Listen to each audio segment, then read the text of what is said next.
ನಮಗೆ ನಿಂತಿರ್ತಾರೆ. ನಾವು ಅಪ್ಪಿತಪ್ಪಿ ಬಿದ್ರೂ ರೀಸ್ಟಾರ್ಟ್ ಅಂತ ನಮ್ಗೊಂದು ಮರು ಜೀವನ ಥರ ಕೊಡ್ತಾರೆ ಅಲ್ವಾ? ಹೌದಾ? ನಿಮ್ಮದೇ ಆದ ಜೀವನದಲ್ಲಿ ಒಬ್ಬೊಬ್ರು ಗುರು ಅಂತ ಇರ್ತಾರೆ.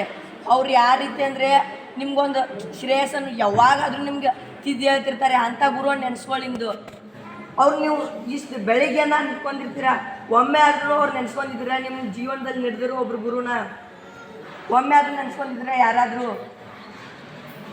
ನಿಮ್ಮ ಬೆಸ್ಟ್ ಟೀಚರ್ ಅಂತ ಇರ್ತಾರೆ, ನಿಮ್ಗೆ ಎಲ್ಲರೂ ಲೈಫಲ್ಲಿ ಇರ್ತಾರೆ ಒಬ್ಬೊಬ್ರು. ಆ ಥರ ಇದ್ದವ್ರು ಒಬ್ಬರಾದ್ರೂ ನೆನೆಸ್ಕೊಂಡಿದ್ದೀರ? ನಂಗೆ ಇವರು ಅವ್ರ ಕೃತಜ್ಞತೆ ಹೇಳಬೇಕು, ನಮ್ಗೆ ಇಷ್ಟೆಲ್ಲ ಹೇಳ್ಕೊಟ್ಟವ್ರೆ ಅವರು ಅಂತ ಯಾರಾದರೂ ನೆನೆಸ್ಕೊಂಡಿದ್ದೀರಾ?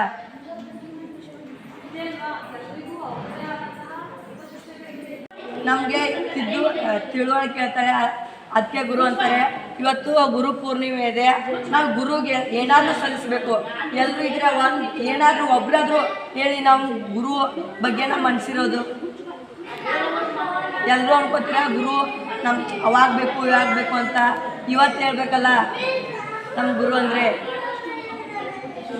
ಹೇಳಿ.